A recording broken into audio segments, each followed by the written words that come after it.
I am Morgan, 29 years old and still healing from wounds my family inflicted. As a forensic accountant, I escaped their toxicity, but maintained contact to keep the peace.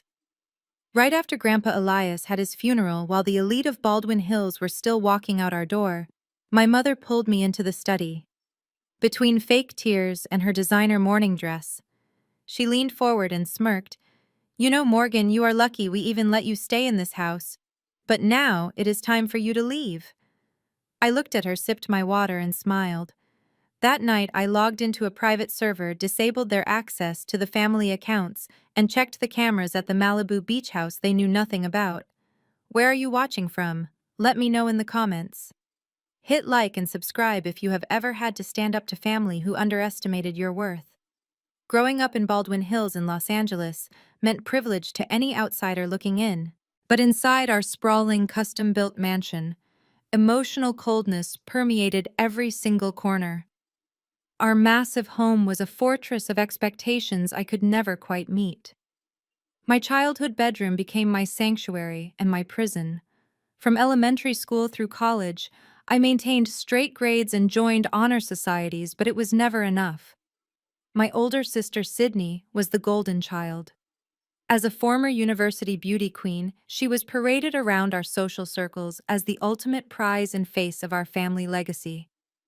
I was just the quiet disappointment who liked math. The only person who saw my true potential was Grandpa Elias. He was a self-made billionaire in the logistics industry. He built his empire from the ground up and knew how greedy his daughter Vivian had become. The scent of white lilies still hung heavy in the study. The catering staff was cleaning up the last champagne glasses from the funeral reception. I stood near the mahogany bookshelf when Vivian locked the doors behind us.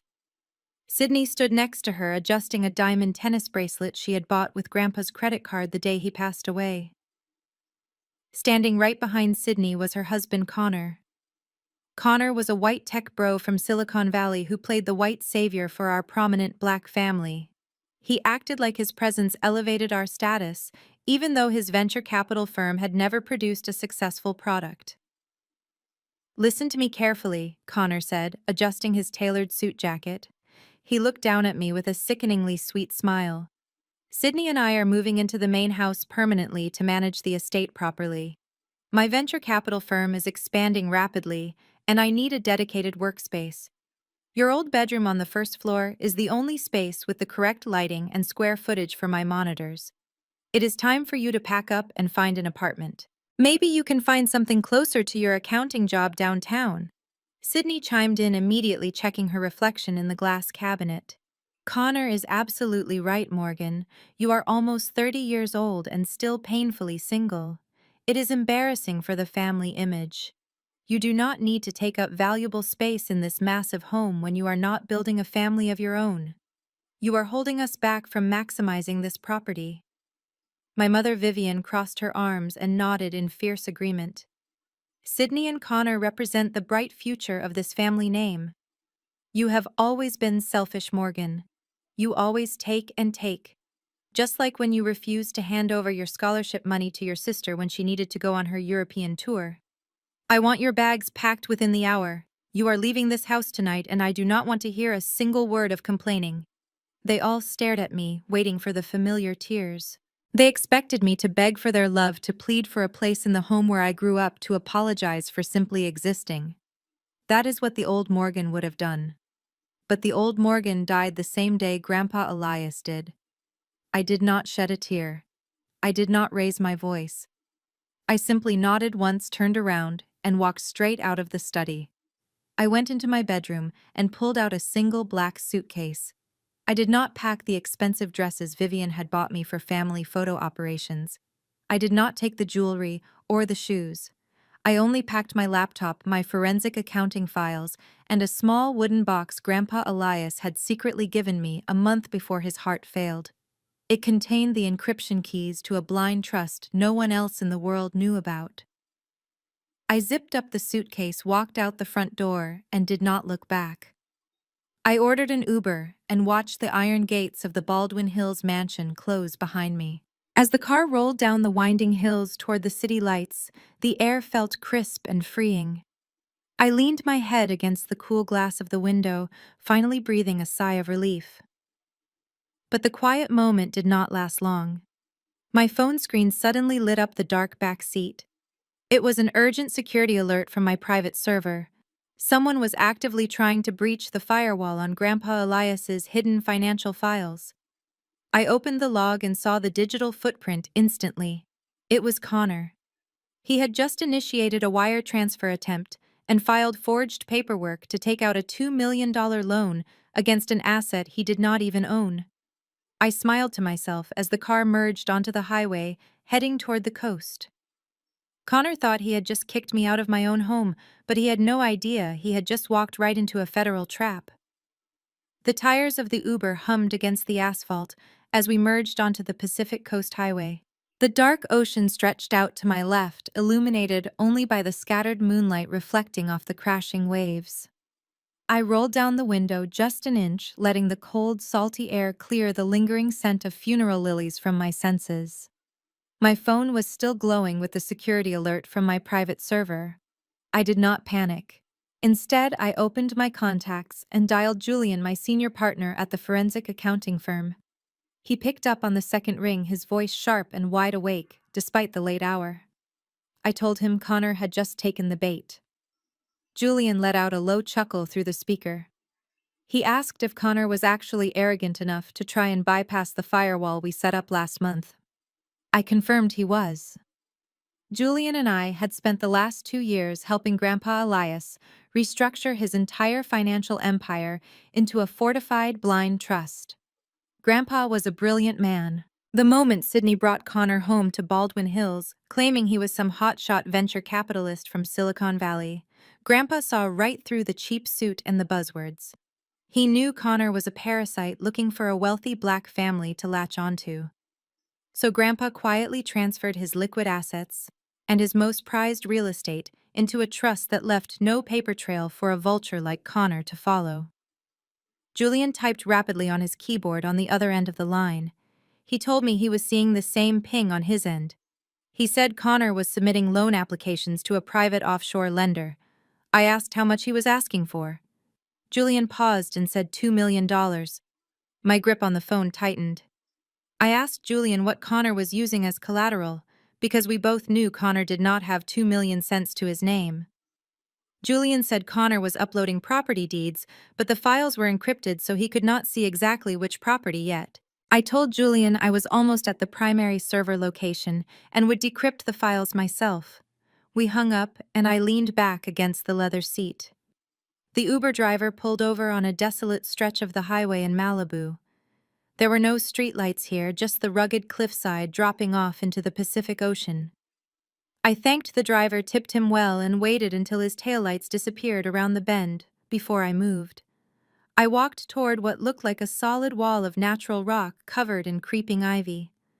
I reached behind a specific patch of greenery and placed my thumb against a hidden biometric scanner. A soft green light scanned my print, and a heavy disguised steel door clicked open with a quiet hiss.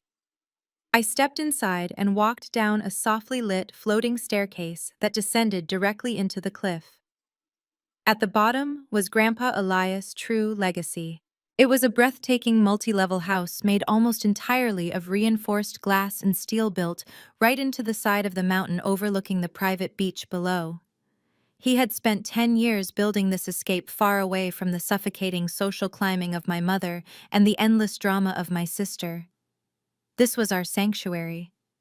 It was where he taught me how to read balance sheets and where we spent hours watching the tide come in. And now it was my command center. I walked past the minimalist leather furniture and went straight to the sleek wooden desk facing the ocean window. I opened my black suitcase, pulled out my laptop, and connected a hardwire cable directly into the hidden port under the desk. The master server hummed to life. Multiple screens flickered on, illuminating the dark room with lines of complex financial data. I cracked my knuckles and went to work. Being a forensic accountant meant I knew exactly how to follow the money, even when people tried to bury it under layers of shell companies. It only took me 7 minutes to bypass the encryption on the files Connor had uploaded to the offshore lender. When the documents finally opened on my screen, a cold smile spread across my face. Connor had actually done it. He had submitted a massive loan application for $2 million, and to secure the money, he had uploaded the deed to the Baldwin Hills mansion. But there was a massive problem for him. The deed he uploaded was a complete forgery. I pulled up the signature page and zoomed in. He had forged my mother's signature perfectly. He was using Vivian Home, the very house they just kicked me out of, as collateral to fund his failing startup. He was so desperate to maintain his wealthy tech bro facade that he was willing to make my family homeless to get a quick cash injection. And my mother and sister were too blinded by his white privilege and smooth talking to ever double-check the family accounts. I hit a few keys and downloaded every single page of his forged loan application. I copied the IP address, the timestamp, and the offshore routing numbers. This was not just a family dispute anymore. This was federal wire fraud. I secured the files into a heavily encrypted folder and sent a backup copy to Julian with strict instructions to hold on to it. I leaned back in the ergonomic chair and looked out at the black ocean. The waves crashed violently against the rocks below. The trap was fully set. Connor thought he had won by kicking me out of the house, but all he had done was hand me the exact weapon I needed to destroy him. I closed my laptop, feeling a deep sense of peace for the first time since the funeral. I was about to go make myself a cup of tea in the kitchen when a sharp electronic chime echoed through the silent house. I stopped dead in my tracks. The sound came from the security console mounted on the wall. The perimeter alarm had just been triggered. I walked over and tapped the screen to bring up the live camera feeds from the highway above. My heart beat a little faster as the high-definition night vision camera focused on the front gate. A sleek white Porsche had just pulled off the highway and parked illegally near the hidden entrance. The driver's side door popped open. I watched the screen closely as a man stepped out into the moonlight, straightening his designer jacket and looking around with a smug expression. It was Connor. He had found me. I watched the screen as Connor slammed the door of his Porsche. He was not alone. A second man stepped out of the passenger side wearing a cheap shiny suit and holding a leather briefcase. He looked exactly like the kind of shady strip mall lawyer Connor would hire to do his dirty work. They walked up to the heavy steel gate that blocked the driveway. Connor began violently shaking the iron bars and yelling my name into the night air. He knew I was in there. I took a deep breath and smoothed down my shirt. I could not let him know about the underground server room or the biometric locks. I had to play the part of the helpless younger sister he expected me to be. I walked away from the monitors and climbed the floating staircase back up to the surface. The cool ocean breeze hit my face as I stepped out onto the gravel driveway and walked toward the iron gates. When Connor saw me approach through the bars, a sickeningly triumphant smile spread across his face. "Well, well, well," he sneered, leaning against the cold metal. "Look who decided to hide out in a multi-million-dollar beach house. You really thought you could pull a fast one on the family, did you not, Morgan?" I stood a few feet back from the gate, keeping my face perfectly blank. I asked him what he wanted and how he even found this place. Connor laughed loudly and patted the shoulder of the lawyer standing next to him. He told me he had his ways, and that when you are a prominent venture capitalist, you have access to private investigators who can track down anything. He explained that his investigator had found tax records linking Grandpa Elias to an anonymous holding company registered to this exact stretch of Malibu coastline.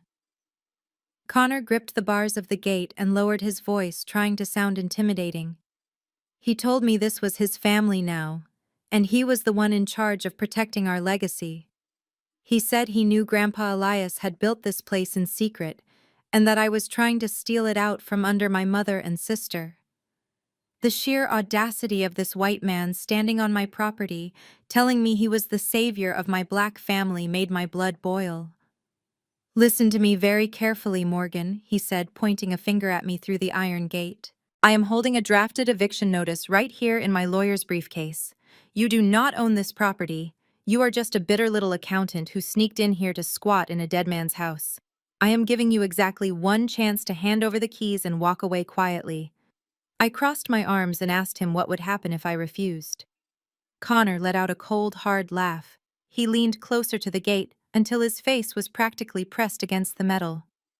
He said, if I did not hand over the keys right now, he would call the local sheriff. He told me to imagine how it would look when the police arrive in this wealthy white neighborhood and find a young black woman trespassing in a hidden estate she cannot afford. He said they would arrest me on the spot and make sure it made the evening news, destroying my precious accounting career forever.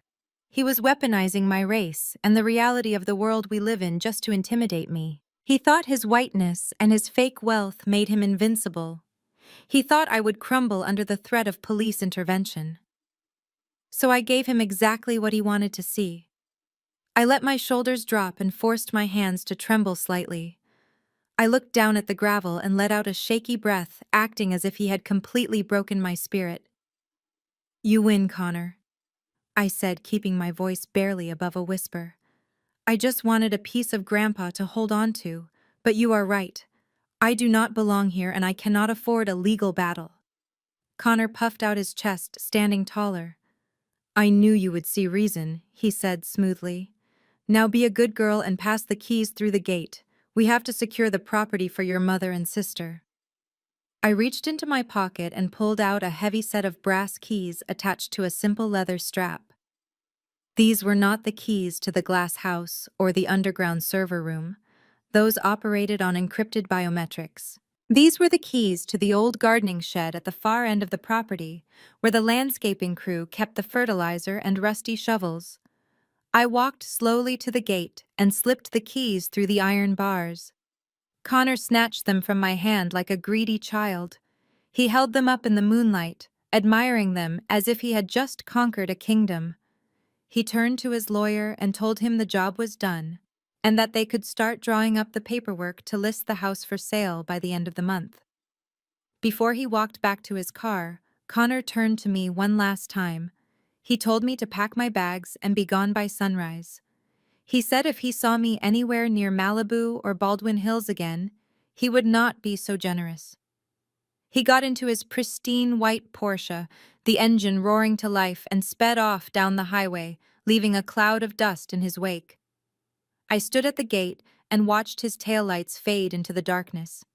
I was not scared. I was not packing my bags. A genuine smile finally broke across my face. Connor had left gloating, feeling like the ultimate mastermind. But he was completely unaware of the tiny detail I had left out. The heavy brass key he had just shoved into his expensive designer pocket contained a micro RFID tracking chip hidden deep inside the leather strap. He thought he was taking the key to my house, but all he really did was give me a live feed to his exact geographic location 24 hours a day. The game had just begun, and he had already lost the moment. The taillights disappeared. I turned around and walked back to the hidden cliffside entrance. My heart was beating with a calm, steady rhythm. I placed my thumb on the scanner and descended the floating staircase back into the glowing server room. I sat down at the heavy wooden desk and brought up the tracking software. A small red blinking dot appeared on the massive monitor. The RFID chip inside the brass key was broadcasting Connor's exact location. I watched the dot move rapidly down the Pacific Coast Highway, heading back toward the city. But tracking his car was just the first phase of the Trojan horse I had just handed him. The chip inside that key was not just a GPS locator. It was a military-grade, short-range data cloner that Grandpa Elias had acquired from a private security contractor. Connor always kept his expensive smartphone and his work laptop in his leather briefcase, right next to where he had just pocketed my key. The chip was designed to passively copy the encrypted network keys from his devices and transmit them back to my server, using a secure cellular network. I watched the progress bar on my screen slowly fill up as the cloner did its silent work in the dark interior of his Porsche. 20 minutes later, the download was fully complete. I now had absolute backdoor access to the internal network of his venture capital firm. I cracked my knuckles and opened the main financial ledger for his company. He called it Apex Horizon Ventures.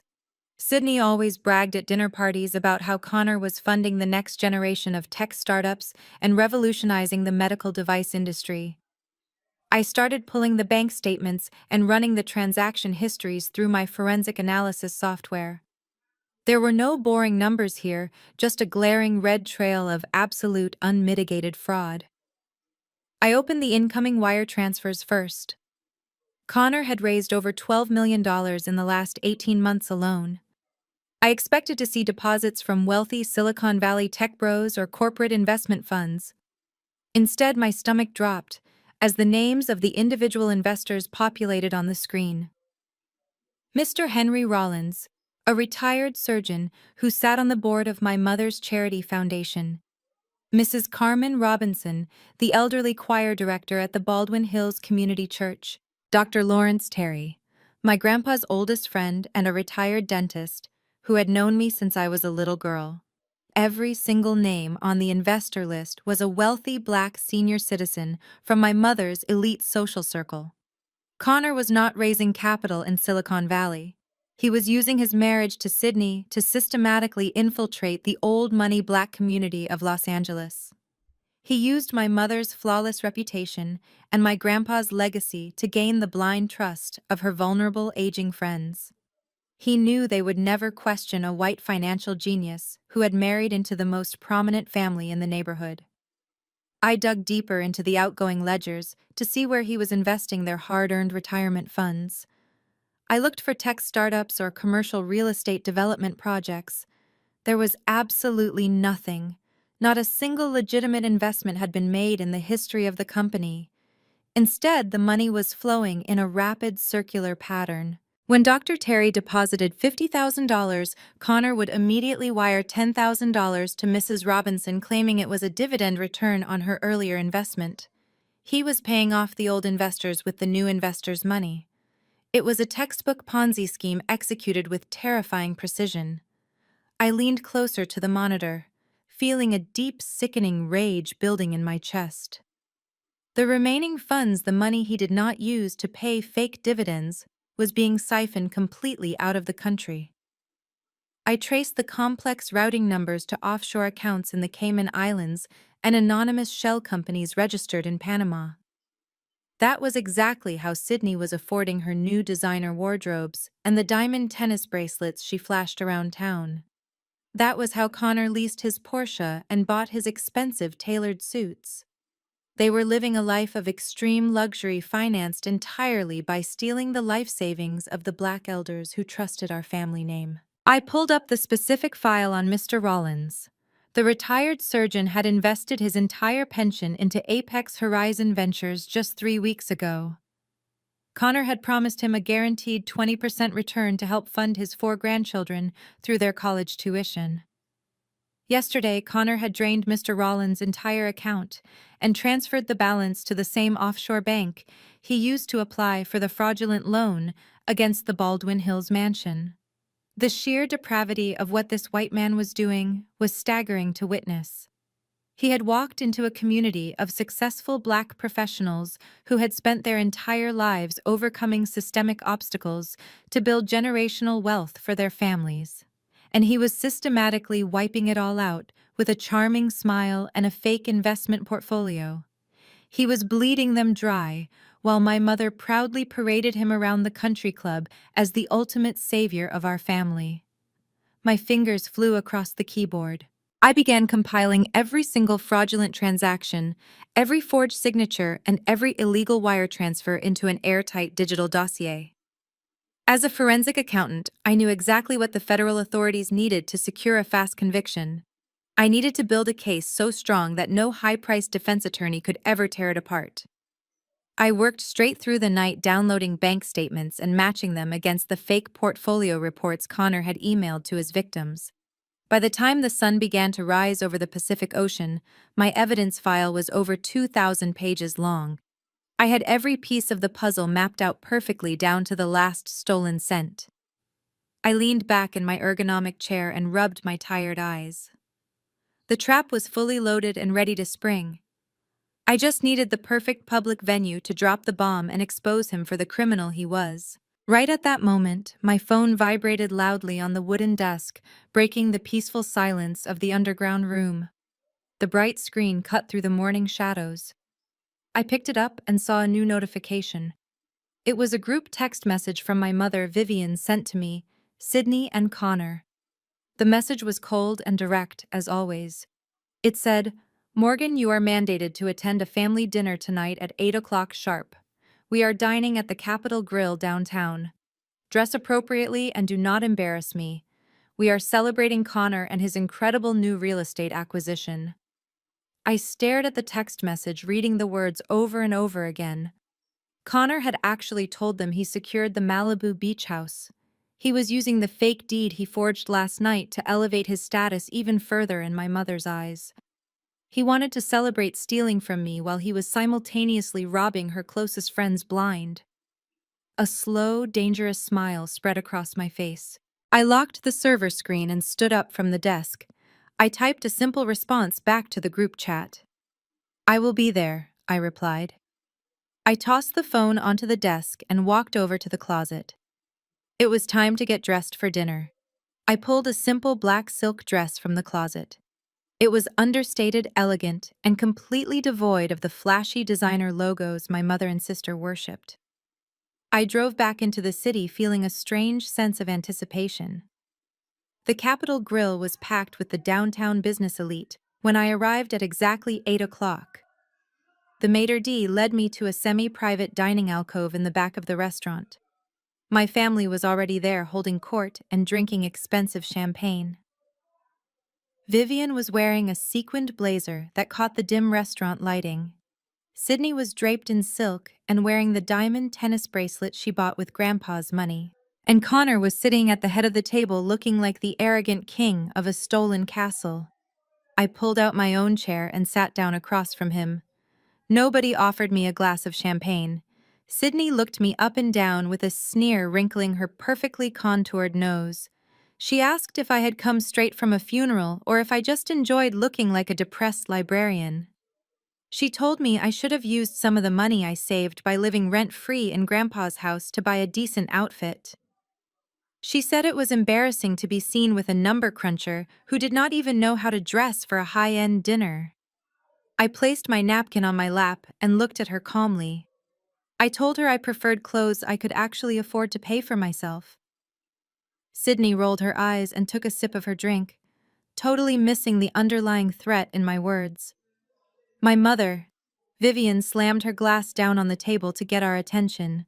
She told us to stop bickering and remember why we were there. She beamed at Connor with a level of pride she had never once shown me. Vivian raised her glass and announced we were celebrating a monumental day for the family legacy. She said Connor had single-handedly secured a multi-million-dollar property in Malibu that Grandpa Elias had selfishly tried to hide from them. She went on and on about Connor's brilliant financial mind and how his venture capital firm was elevating our family status to new heights. I watched Connor soak up the praise. He leaned back in his leather chair and unbuttoned his suit jacket, trying to look humble. He told Vivian it was his honor to step up and be the man of the house now that Grandpa was gone.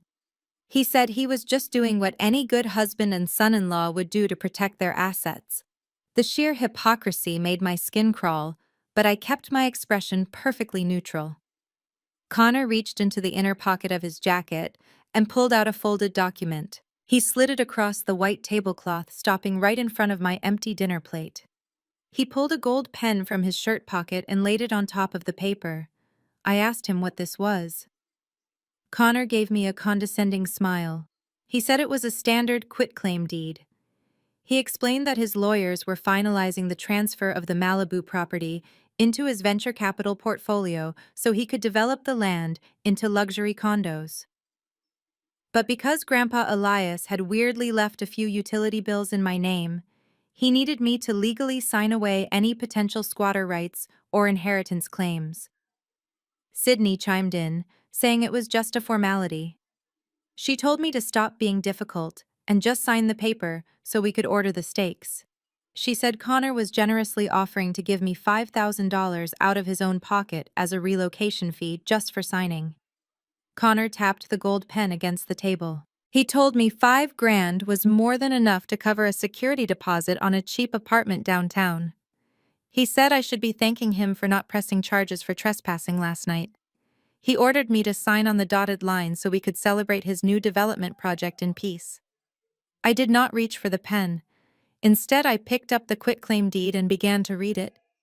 I read every single line of the dense legal jargon with the trained eye of a forensic accountant. My mother sighed loudly, crossing her arms and complaining about how long I always took to process simple instructions. Connor chuckled and told Vivian to give me a minute because legal documents were probably too complicated for a simple bookkeeper to understand. I reached the second page of the document, and a genuine bright smile spread across my face. I gently placed the paperwork back on the table and pushed the gold pen away. I looked directly into Connor's smug blue eyes. I told him I would not be signing the document. Connor slammed his hand on the table, his face turning red. He demanded to know what my problem was and threatened to have his lawyers drag me through court for years. I kept my voice low and steady. I told him his lawyers were either completely incompetent or actively trying to get him arrested. I pointed to the property description on the second page. I explained that a quitclaim deed only transfers the ownership interest of the person signing it. But in order to draft this specific document, his lawyers had to list the actual registered owner of the Malibu estate. I tapped my finger on the printed text. I asked Connor if he had actually read the deed before bringing it to dinner. I told him the property was not owned by Grandpa Elias as an individual. It was owned by a corporate entity called the Elias Coastal Trust. And according to California state law, you cannot force an individual to sign a personal quitclaim deed for a property owned by a corporate trust. But that was not even the best part. I leaned across the table and lowered my voice so only the four of us could hear. I told Connor that because he had officially submitted this paperwork to a notary, he had just legally documented his attempt to seize assets from a corporate entity he had no authorization to access. I smiled sweetly and told him his quitclaim deed was not just completely invalid, it was a written confession of attempted corporate fraud. The silence at the table was deafening after I spoke those words. Connor stared at the piece of paper as if it had just caught fire. The smug confidence that had radiated from him all night completely evaporated, leaving behind a pale mask of sheer panic. He looked at me and then looked frantically around the restaurant to see if anyone had overheard my little legal analysis. His hands began to shake slightly as he reached out to snatch the quitclaim deed back from my side of the table. He crumpled the document into a tight ball and shoved it deep into his suit pocket. He slammed his fist on the table, causing the crystal wine glasses to rattle and spill expensive champagne onto the white tablecloth. He told me I was crazy, and that I had no idea what I was talking about. He raised his voice, drawing the attention of the surrounding tables where other wealthy patrons were dining. He said I was just a bitter, jealous little girl making up lies because I could not stand to see my sister married to a successful man. He told me my grandpa was an old fool for leaving a corporate trust to a glorified calculator like me, and that his elite legal team would bury me in so much litigation I would never see the light of day. I just sat there sipping my water, watching him unravel in real time. The more he yelled, the more I saw the frightened little boy hiding behind the expensive tailored suit and the venture capitalist buzzwords. His entire facade was cracking under the pressure of a single undeniable truth. Sydney looked back and forth between us, her face flushed with intense embarrassment. She reached out and put her manicured hand on Connor's arm, telling him to lower his voice and that people were staring at them. But Connor yanked his arm away with such force that it startled her. He told her to shut up and let him handle it. It was the first time I had ever seen him drop his perfect gentleman act in front of her. Sydney recoiled in shock, her eyes wide as she realized the man she married was entirely capable of treating her just as poorly as he treated me. That was when my mother decided to intervene to protect her golden child and her perfect son-in-law. Vivian pushed her chair back and stood up, her sequined blazer catching the ambient light of the restaurant chandeliers. She was a master of manipulation, and she knew exactly how to play the victim to an audience of her peers. She pressed her hand to her chest and let out a dramatic, loud sob. Tears welled up in her eyes right on cue, flowing down her carefully powdered cheeks. Vivian pointed a trembling finger at me. She told me I was a monster. She cried out loud enough for the entire dining room to hear, saying she could not believe she had raised such a hateful and ungrateful child. She said I had spent my entire life trying to sabotage my sister because I was secretly envious of her beauty and her charm. Vivian claimed I was trying to destroy my sister's beautiful marriage out of pure spite because no man would ever want to marry someone as cold and calculating as me. She sobbed about how Grandpa Elias would be rolling in his grave right now if he saw how disrespectful I was being to the only man who was actually trying to save our family legacy and grow our wealth. The other patrons in the restaurant had completely stopped eating. They were openly watching the spectacle unfold, holding their forks in midair. My mother looked around the room, soaking in the pity and sympathy of the strangers, before turning her vicious, glaring gaze back to me. She told me she was done trying to fix me. She said she had given me every opportunity to be a normal part of this family and to support Sydney and Connor. But I had thrown her love back in her face. Vivian stood tall and took a deep, theatrical breath. She declared loudly that as of this exact moment, I was no longer her daughter. She formally disowned me right there in the middle of the Capitol Grill.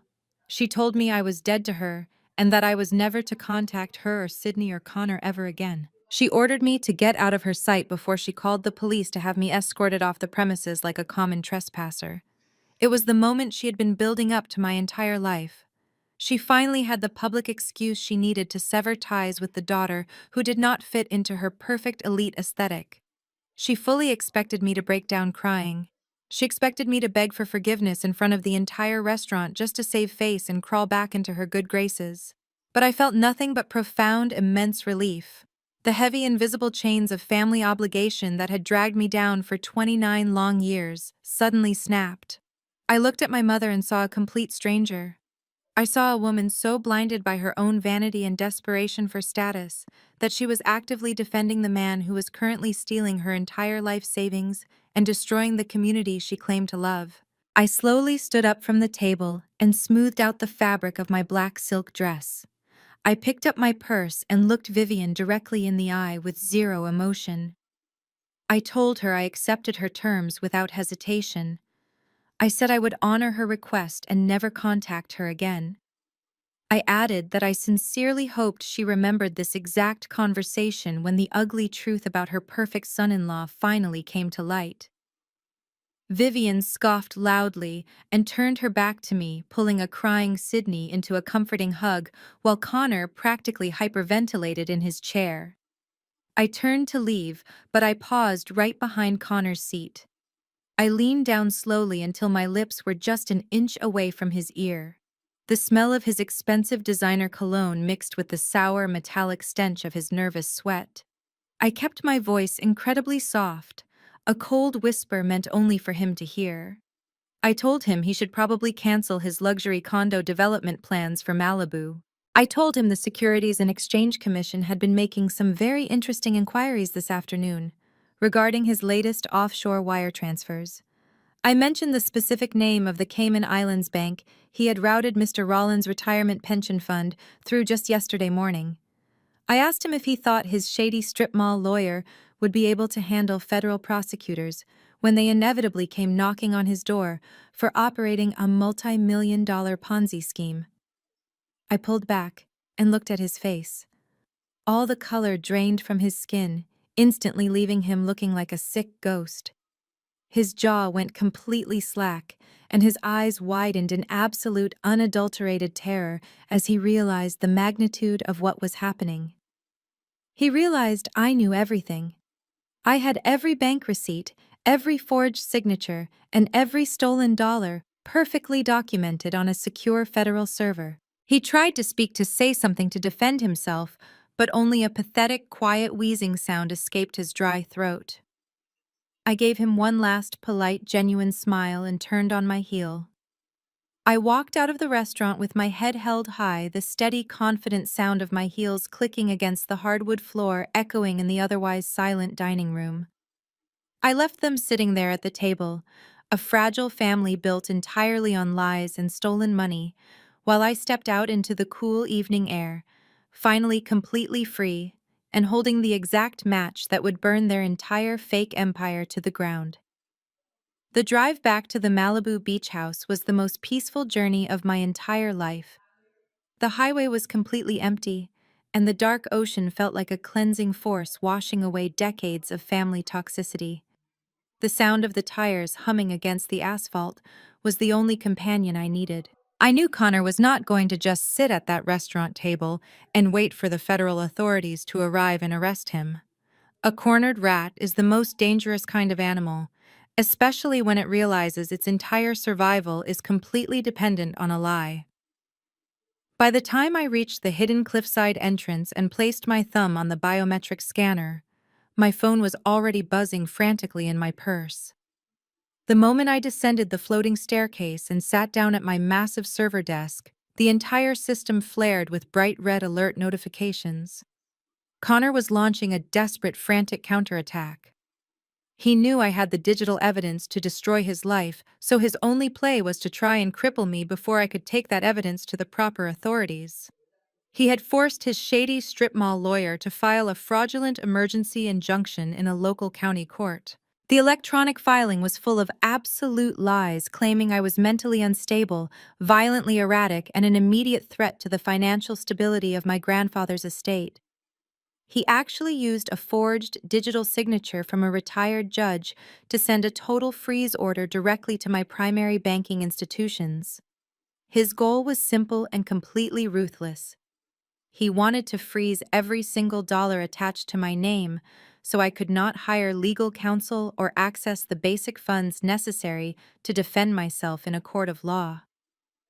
He honestly thought if he starved me out financially, I would be forced to crawl back to him and hand over the Malibu property in exchange for access to my own checking account.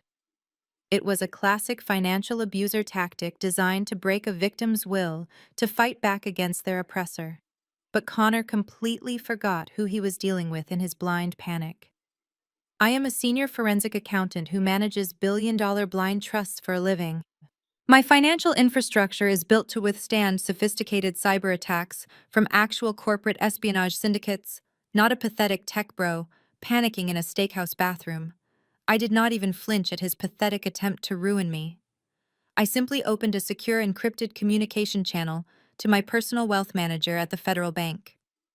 I routed a priority message attaching the raw metadata from Connor's laptop that proved the court order was digitally altered on his exact IP address, just 20 minutes after I walked out of the Capitol Grill.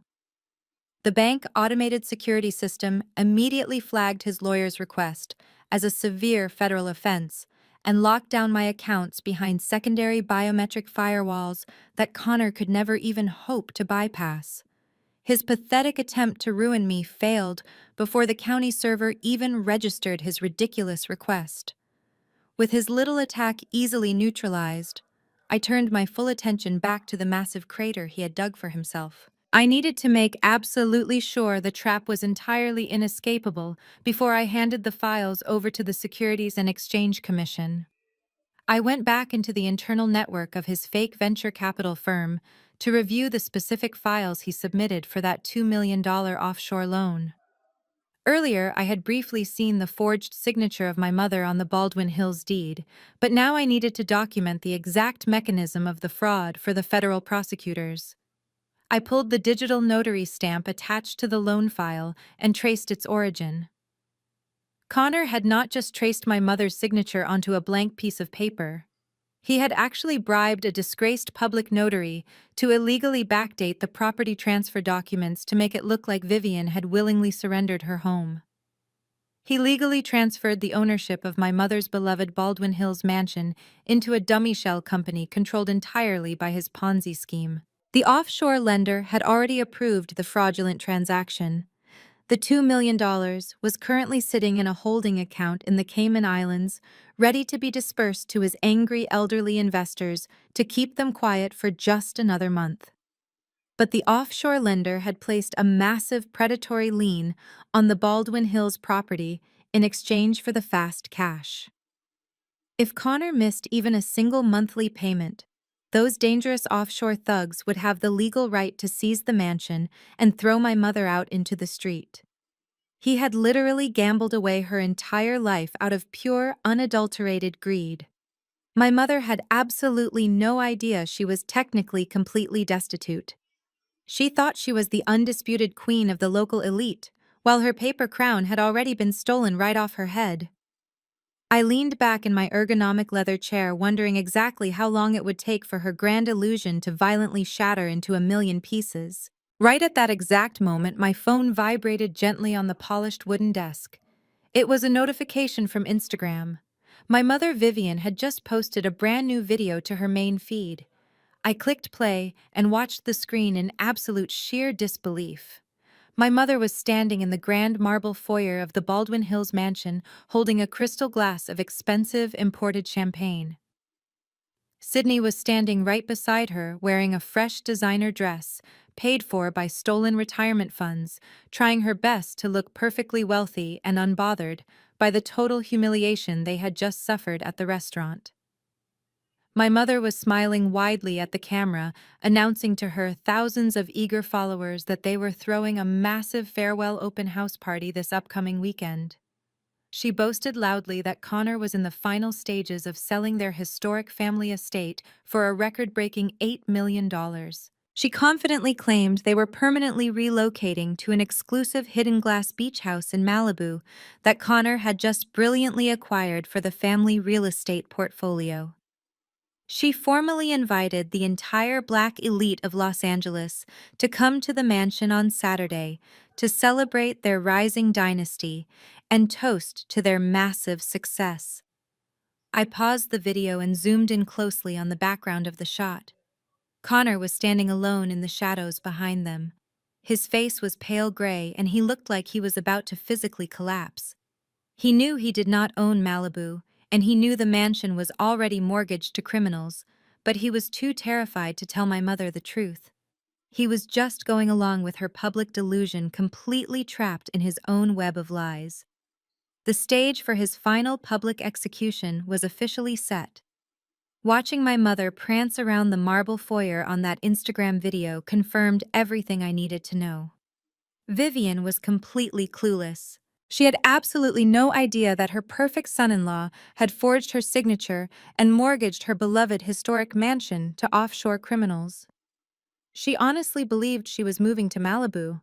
Connor had sold her a spectacular fantasy to keep her docile while he quietly drained the life out of our family legacy. It was almost pathetic to watch her brag to her wealthy followers about a beach house she would never step foot in.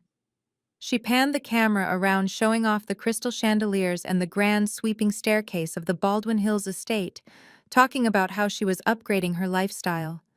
Sydney was right there in the background, wearing a fake smile and dripping in jewelry bought with stolen money. They were entirely consumed by their own fabricated reality. But my pity only lasted for a fraction of a second. My mother had made her choice at the restaurant. She had publicly disowned me to protect the illusion Connor provided. Now she was going to have to live with the devastating reality of her own blind vanity. I turned away from the phone and brought the main server screens back to life. The time for passive observation was officially over. As a senior forensic accountant, I had spent years building a formidable network of federal contacts. I did not need to submit an anonymous tip through a public portal and wait for months for a low-level clerk to review it. I had direct lines to the people who could freeze a multi-million-dollar Ponzi scheme before the perpetrators even had time to pack a single suitcase. I opened a heavily encrypted email client and drafted a priority message to Special Agent Marcus Wright at the Federal Bureau of Investigation, White Collar Crime Division. Marcus and I had worked together on a massive corporate embezzlement case 2 years ago. He knew my reputation perfectly well. He knew that if I was sending him a file, it was already an airtight, guaranteed conviction that would make his career. I began attaching the preliminary forensic dossier on Connor's fake venture capital firm. I included the offshore routing numbers, the forged loan documents, the backdated notary stamps, and the detailed list of elderly black investors he had systematically defrauded. I highlighted the specific transactions where Connor had siphoned money from Dr. Terry and Mr. Rollins. I explained how Connor was using his marriage into a prominent black family to build false trust within our community and steal their generational wealth. I copied a senior investigator at the Securities and Exchange Commission on the exact same email, just to ensure all federal jurisdictions were fully engaged and ready to strike. I requested an immediate asset freeze on all of Connor's domestic and international accounts. I hit send and watched the progress bar complete. The digital guillotine had just been released into the federal system. But digital evidence was not going to be enough for what I had planned next. I needed something physical, something entirely undeniable to present to the very public audience my mother had so graciously invited to her grand open house. I walked over to the heavy-duty laser printer tucked into the corner of the underground server room and loaded it with high-quality, thick legal paper. I began printing out the absolute truth page by page. I printed the actual registered deed for the Malibu estate, proving it belonged solely to my corporate trust, and that Connor had absolutely zero legal claim to it. I printed the forged loan application featuring my mother's clearly traced signature, proving he had stolen her home right out from under her. I printed the bank statement showing the exact flow of stolen retirement funds into Connor's Cayman Islands accounts. The printer hummed steadily in the quiet room, spitting out page after page of undeniable ruin. The smell of fresh ink and warm paper filled the air. I took the thick stacks of evidence and organized them meticulously into sleek black leather binders. I labeled each binder with surgical precision. One for the fraudulent loan, one for the Ponzi scheme victims, and one for the true ownership of the Malibu estate. I was building the ultimate legal trap, and I was going to spring it right in the middle of Vivian's grand farewell party, when all of her high society friends were watching. I wanted Connor to have nowhere to hide and no way to spin his lies. Just as I was snapping the final black leather binder shut, my cell phone screen lit up brightly on the desk. It was an incoming call from an unknown local number. I did not answer it. I just sat there and let it ring until it finally went to voicemail.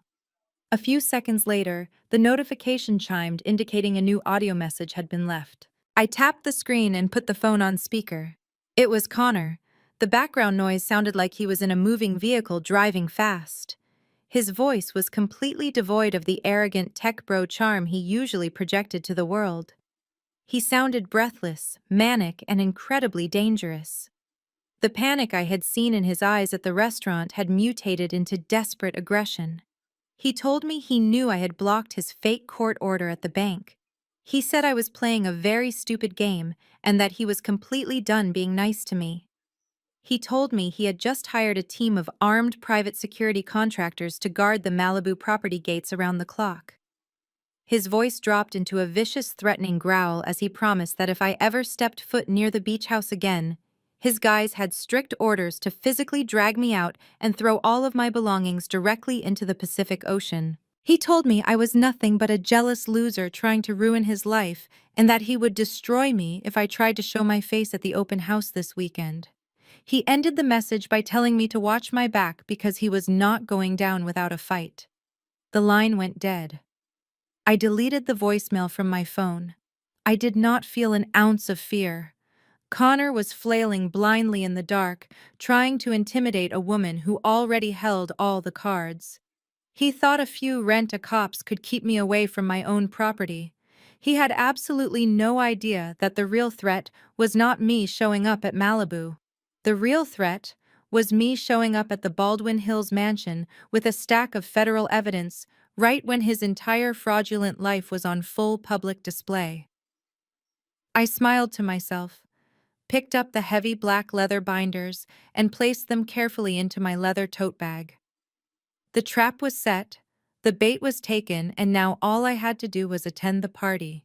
The weekend arrived quickly, carrying with it the warm golden sunlight that Los Angeles was so famous for.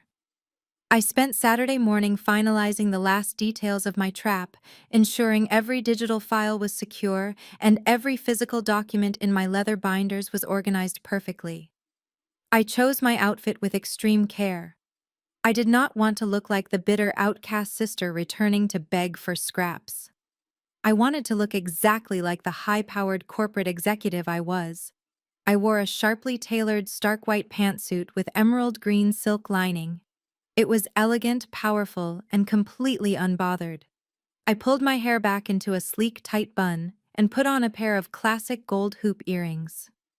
I looked in the mirror one last time, taking a deep, steadying breath. The quiet, submissive Morgan was dead and buried. The woman staring back at me was a financial assassin ready to execute a flawless operation. I drove the winding roads up into the wealthy enclave of Baldwin Hills. As I approached the family estate, the sheer scale of my mother's vanity became immediately apparent. The massive iron gates were swung wide open, and the long winding driveway was lined with luxury cars. Bentleys, Range Rovers, and imported sports cars were parked bumper to bumper. Vivian had clearly spared absolutely no expense for her grand farewell party. She had hired a professional valet service to manage the vehicles and an entire team of caterers dressed in crisp white uniforms, carrying silver trays of expensive hors d'oeuvres. I handed my keys to a confused-looking young valet and walked up the wide stone steps toward the heavy double doors of the mansion. The moment I stepped into the grand marble foyer, the overwhelming noise of the party hit me. A live jazz quartet was playing softly in the corner of the massive living room. The air smelled heavily of expensive perfume-roasted duck and imported champagne. The house was completely packed with the most influential members of the local elite. I saw local politicians, prominent doctors, and wealthy real estate developers mingling together in their designer weekend wear. This was my mother's entire world. These were the people whose opinions dictated her entire self-worth. I stood quietly near the entrance, just observing the scene. Vivian was holding court near the grand staircase. She was wearing a flowing silk gown that swept across the marble floor as she walked. She had a crystal glass of champagne in one hand, and she was laughing loudly at a joke someone had just told. Right next to her was Connor. He was wearing a light gray tailored suit, looking every bit the successful young Silicon Valley titan he pretended to be. He had his arm draped casually over Sydney's shoulder. Sydney was practically glowing, wearing a massive diamond necklace that caught the light of the crystal chandeliers above. They looked like the perfect, flawless American family, standing there accepting the congratulations and praise of their wealthy peers. I watched as Vivian practically shoved Connor toward a group of older gentlemen, including Dr. Terry and Mr. Rollins. She loudly introduced him as the brilliant financial mastermind who was single-handedly elevating the family empire. She boasted about the fake Malibu estate sale and how Connor was negotiating record-breaking development deals on the coast. The older men nodded approvingly, shaking his hand and completely unaware that the man they were congratulating had just systematically stolen their entire retirement savings. The absolute sickness of the display made my stomach churn. Connor was smiling and nodding, playing the humble genius, while he secretly knew he was entirely bankrupt and facing federal prison. I adjusted the heavy strap of my leather tote bag on my shoulder and began to slowly walk deeper into the party. I did not try to hide or blend in. The stark white of my tailored suit stood out sharply against the sea of dark cocktail dresses and casual resort wear. A few people turned to look at me, their conversations pausing briefly as they recognized the estranged younger sister they had not seen since Grandpa Elias' funeral. I offered polite, tight smiles to the people I recognized, but I did not stop to make small talk. My eyes were locked directly on the center of the room. It did not take long for someone to notice the disruption in the perfect aesthetic Vivian had carefully curated. Sydney was the first to spot me. She was in the middle of showing off her new diamond tennis bracelet to a group of younger socialites when her eyes suddenly darted past them and landed on me. The fake bright smile completely vanished from her face, instantly replaced by a look of sheer panicked fury. She practically dropped her champagne glass on a passing waiter's tray and began to storm across the crowded living room directly toward me. As she aggressively pushed her way through the crowd of wealthy guests, I noticed her frantically waving her hand in a sharp downward motion toward the back doors. She was signaling the private security team Connor had hired. Three large men wearing tight black suits and earpieces immediately detached themselves from the walls and began moving quickly through the party, converging on my exact location. The trap was about to spring, and the entire room was completely unaware of the massive explosion that was coming. The three massive security guards were only a few feet away from me when my mother suddenly realized what was happening.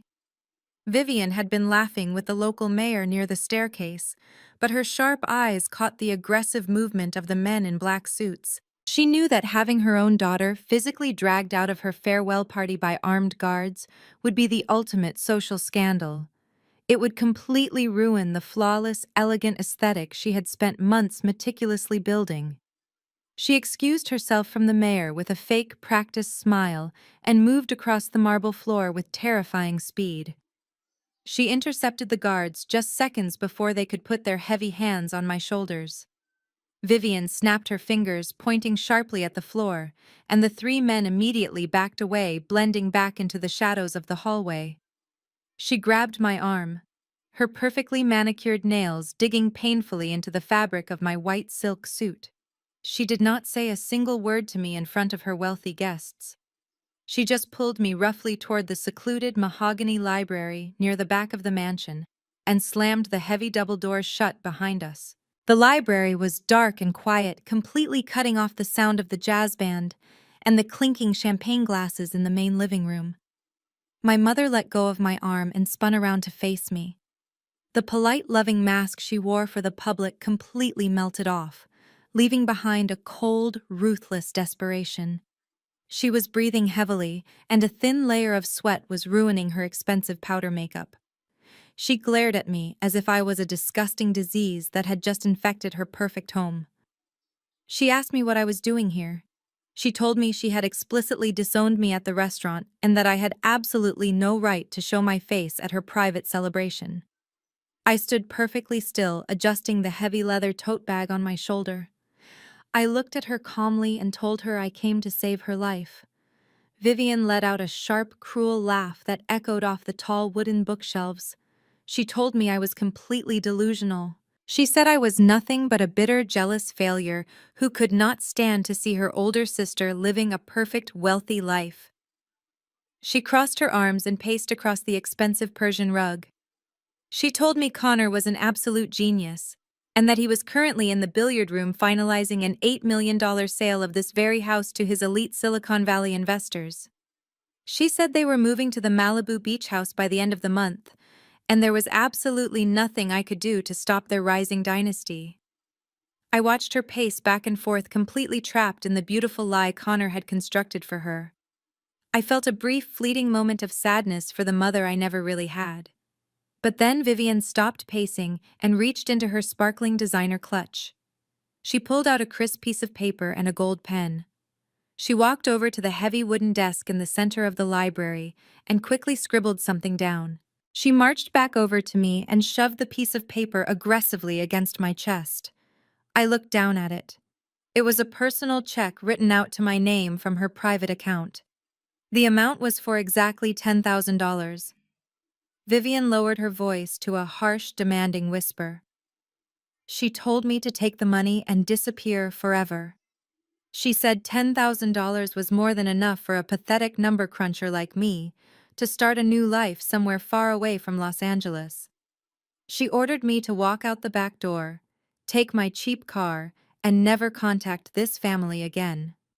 She told me not to ruin my sister's perfect life just because I was incapable of finding a husband of my own.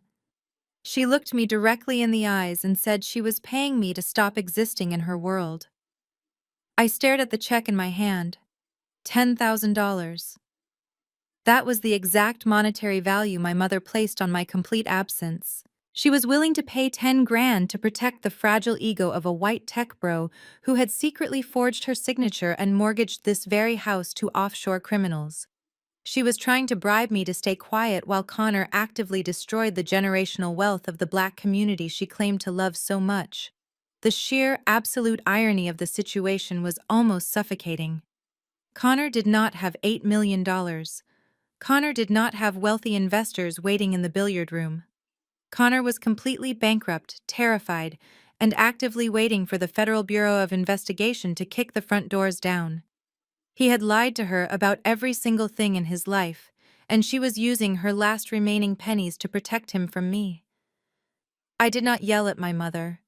I did not cry or beg for her to love me the way I used to when I was a lonely little girl. I simply looked down at the piece of paper in my hands. I grasped the edges of the check and slowly, deliberately ripped it straight down the middle. Vivian's eyes widened in absolute shock. I placed the torn halves together and ripped them again and again until the $10,000 bribe was nothing but tiny, worthless shreds of paper. I opened my hand and let the pieces flutter to the beautiful Persian rug like dirty snow. I looked back up at my mother. Her mouth was hanging open, completely speechless. She had always controlled everyone around her with money and social pressure. She had absolutely no idea how to handle a woman who could not be bought. I did not say a single word to her. I simply turned my back on her and pushed the heavy mahogany doors open, stepping back out into the bright, chaotic light of the grand foyer. I walked straight past the confused security guards and headed directly toward the center of the massive living room. The party was at its absolute peak. Hundreds of wealthy guests were laughing, drinking, and toasting to my mother's fake success. I walked past Dr. Terry and Mr. Rollins, who were happily discussing the fake dividends Connor had promised them. Sydney was standing on the grand staircase holding a glass of champagne, looking down at the crowd like she was untouchable royalty.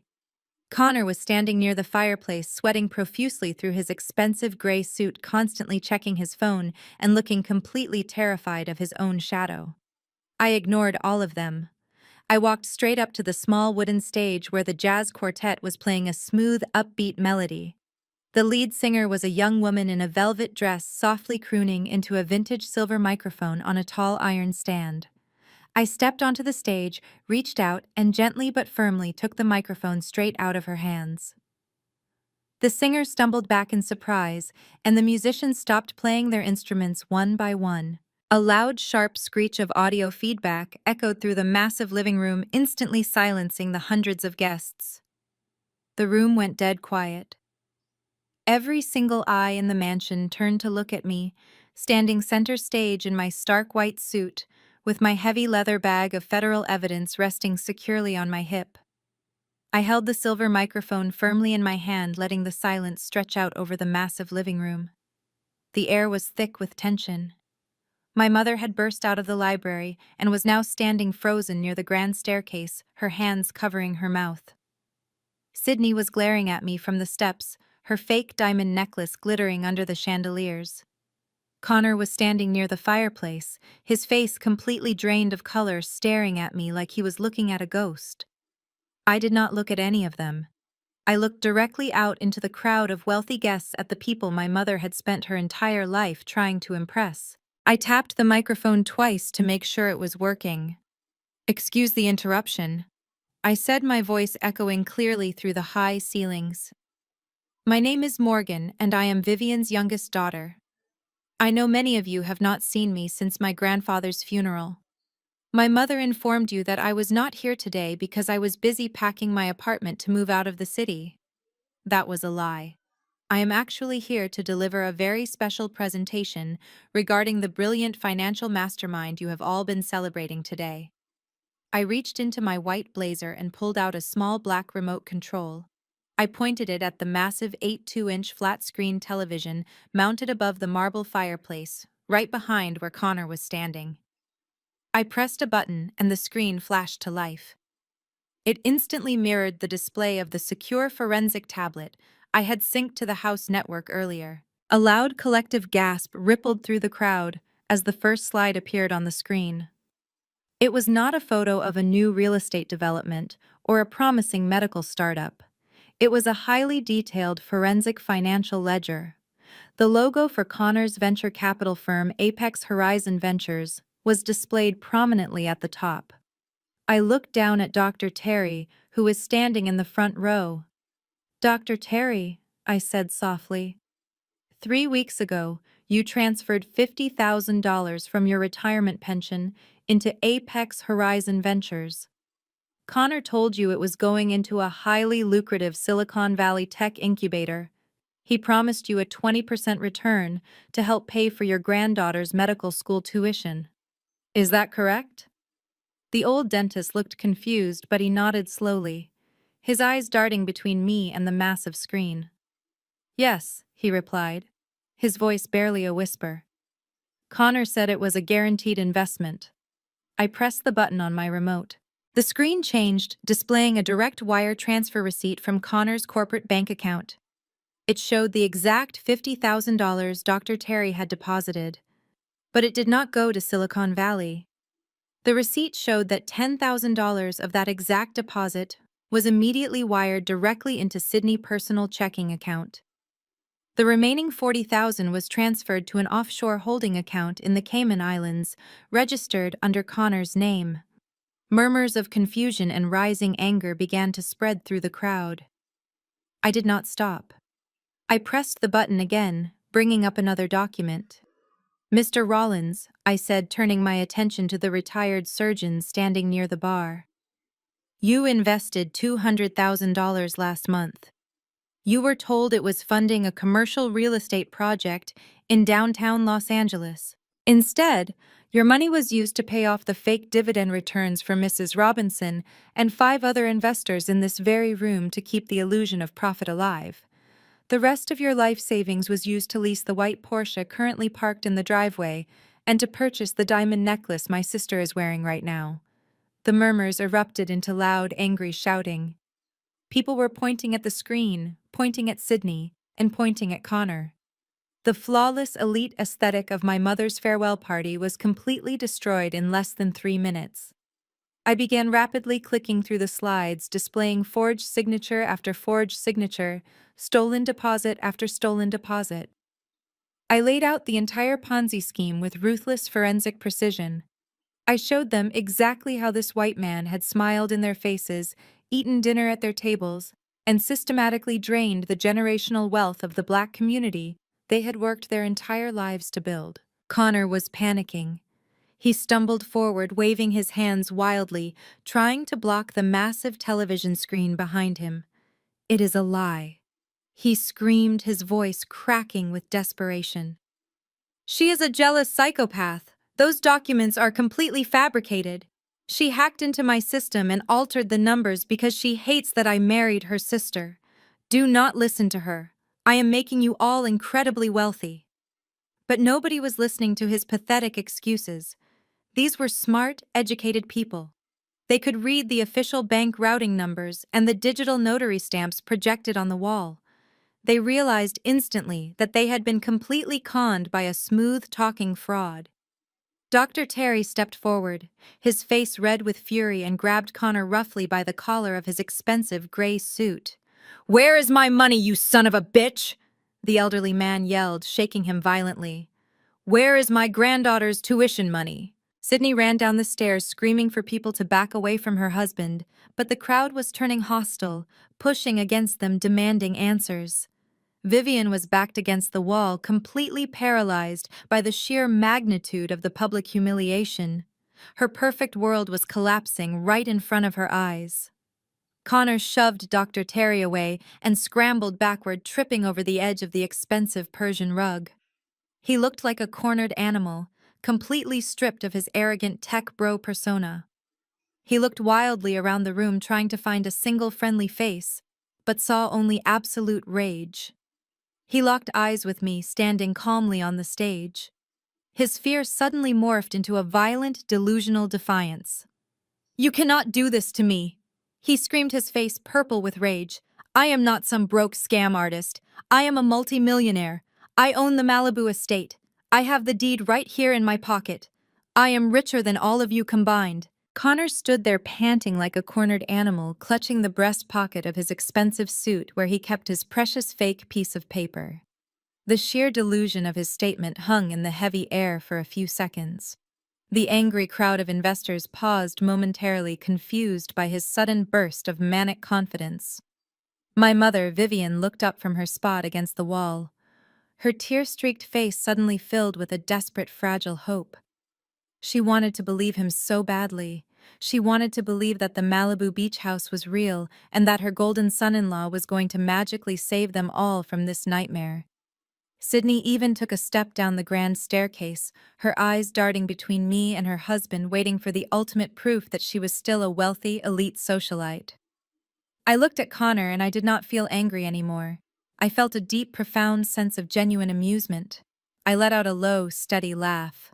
The sound echoed through the silent living room, completely destroying the fragile tension Connor had just tried to build. My laughter was not manic or cruel. It was the genuine, relieved laughter of a woman watching a steel trap snap perfectly shut. Connor flinched at the sound of it. He pointed a shaking finger at me and demanded to know what was so funny. He yelled that he had the legal right to that property and that I was just a squatter. I stopped laughing and looked him dead in the eye. I told him his absolute ignorance was the funniest thing I had ever witnessed. I pointed the black remote control at the massive television screen one more time and pressed the button. The entire display shifted away from his fraudulent bank records and offshore Cayman Island accounts. A new set of documents appeared on the screen, glowing brightly in the dim light of the mansion. They were heavy, dense legal files covered in official state seals and federal watermarks. I told the crowd to pay very close attention to the screen because this was the final act of Connor's desperate little play. I walked to the very edge of the stage, keeping my voice calm and perfectly projected. I told Connor to go ahead and pull that precious deed out of his pocket. I told him to read the name of the property owner out loud to the entire room so everyone could hear his genius real estate strategy. Connor swallowed hard, his hand trembling violently as he reached into his jacket. He pulled out the crumpled quitclaim deed he had tried to force me to sign at the restaurant. He stammered and said the property was owned by the Elias Coastal Trust. I nodded slowly and told him he was absolutely right about that single detail. Grandpa Elias did build that magnificent glass house on the Malibu cliffs, but I told Connor he had completely misunderstood what that trust actually was. I clicked to the next slide showing the geographical survey of the massive Malibu property. I explained to the silent crowd that the land the house sat on was not zoned for luxury condo development. It was explicitly designated as a protected environmental sanctuary by the state of California.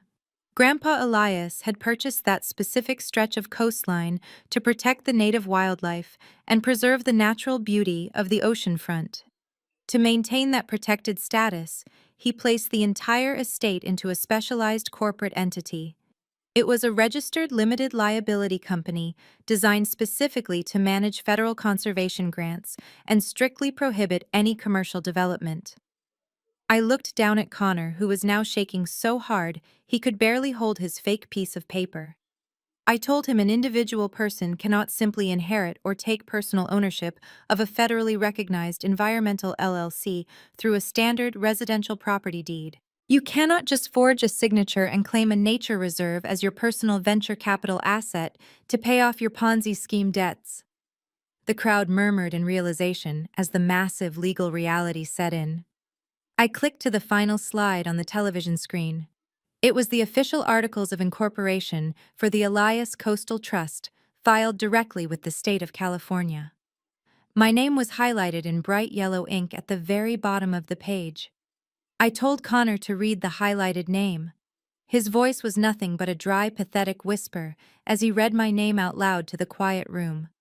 I smiled coldly and told him that I was the sole chief executive officer and the only registered shareholder of that environmental LLC. I told him I had complete, absolute corporate control over every single grain of sand on that Malibu beach. I did not just inherit a house from my grandfather. I inherited a federally protected corporation, and I was the only person on Earth with the legal authority to manage its assets. I took a step closer to the edge of the stage, looking down at him like a judge delivering a final devastating sentence. I told him that by forging property documents and attempting to transfer ownership of a protected corporate entity, he had crossed a massive legal line. I explained that when he emailed those fake documents to his offshore lender, he did not just commit standard residential forgery. He committed federal wire fraud and federal title fraud. He had attempted to steal protected land from a registered corporation across state lines.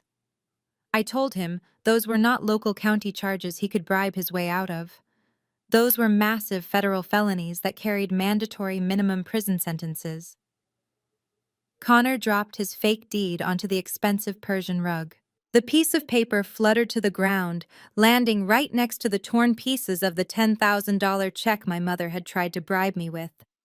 His legs gave out completely and he collapsed onto his knees in the middle of the living room.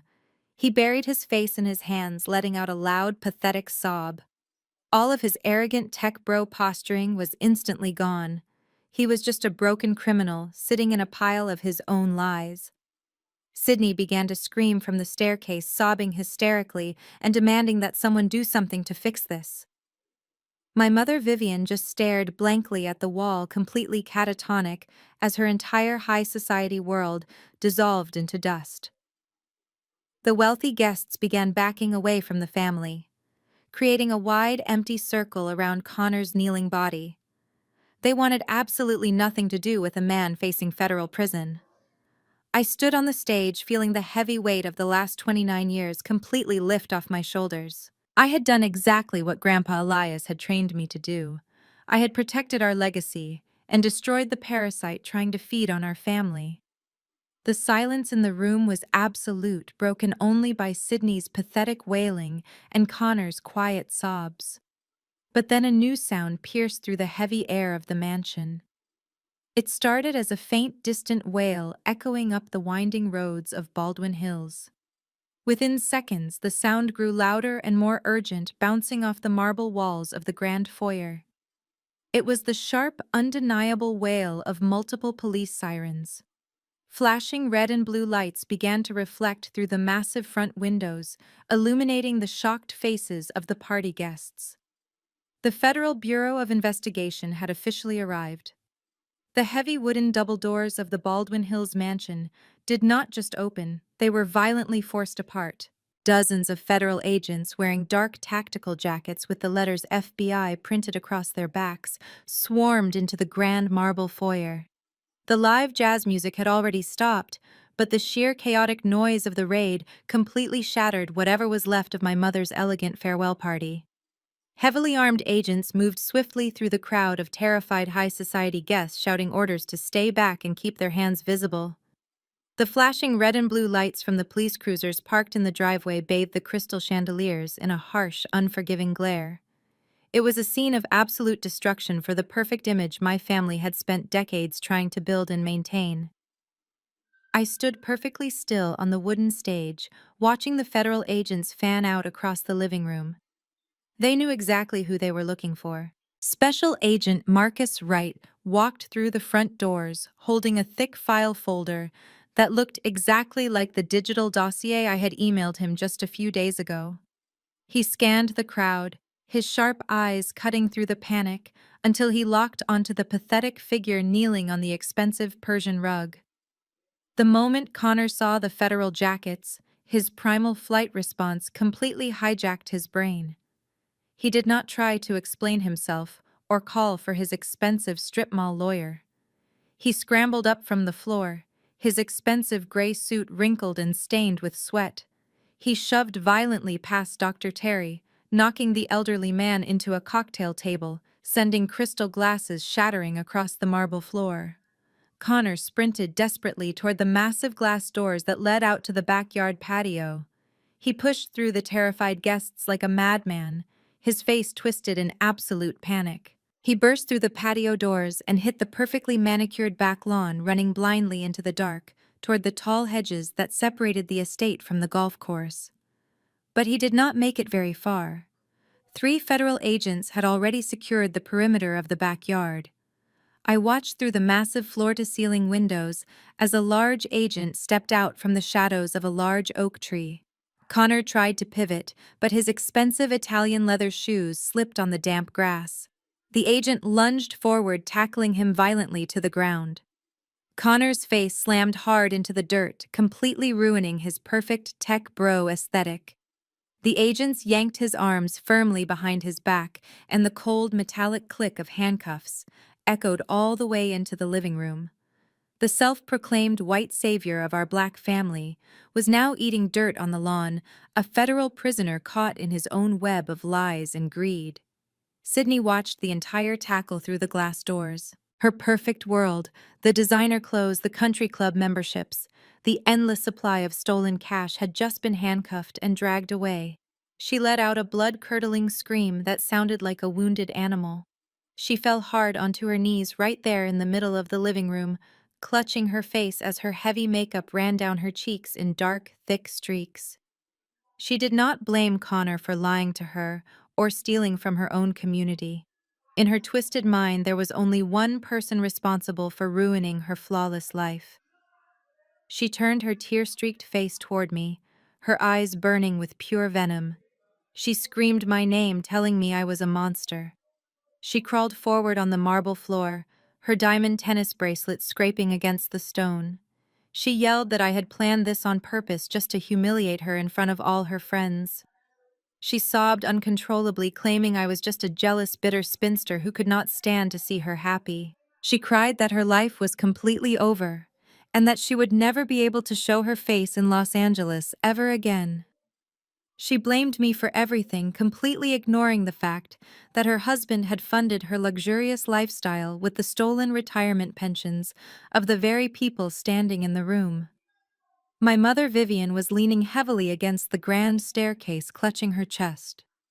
She was hyperventilating, her breath coming in short, rapid gasps, as she watched the federal agents drag Connor back through the living room toward the front doors. The local politicians and wealthy doctors she had spent her life trying to impress were watching her with a mixture of pity and utter disgust. Her social standing was evaporating right before her eyes. The sheer embarrassment of having the FBI raid her home was too much for her fragile ego to process. But then her twisted narcissistic survival instinct finally kicked in. Vivian forced herself to stand up straight, smoothing down the front of her expensive silk gown. She took a deep breath and wiped the tears from her face, determined to salvage whatever was left of her precious pride. She raised her chin and looked around the room at the angry investors, specifically making eye contact with Dr. Terry and Mr. Rollins. "Fine," she yelled, her voice shaking but laced with arrogant defiance. "Take him away. We do not need him. We never needed him. I had absolutely no idea he was doing these horrible things to my friends. My family is a victim here too." Vivian stepped away from the staircase, walking toward the center of the room, trying to reclaim her position as the powerful matriarch. She waved her hand dismissively toward the front doors where Connor had just been escorted out. She told the crowd not to worry about their stolen money. She promised she would make everything right because the family name was more important than anything else. She puffed out her chest and declared that she would personally fix the mess that Connor had created. "I will sell this Baldwin Hills house today," Vivian announced, her voice ringing with desperate authority. "The market value is over $8 million. I will list it tomorrow morning, and I will use the proceeds from my house to pay every single one of you back. You have my absolute word." The room went quiet again as the guests absorbed her promise. My mother looked at me standing on the stage, a smug, triumphant expression creeping back onto her face. She really thought she had just saved the day. She thought she had outsmarted me and preserved her elite reputation by sacrificing the one thing she loved most in the world. I did not move. I just looked down at her with pure, absolute ice in my eyes. The final piece of the trap was ready to drop. I lowered the microphone slightly and let a cold smile touch my lips.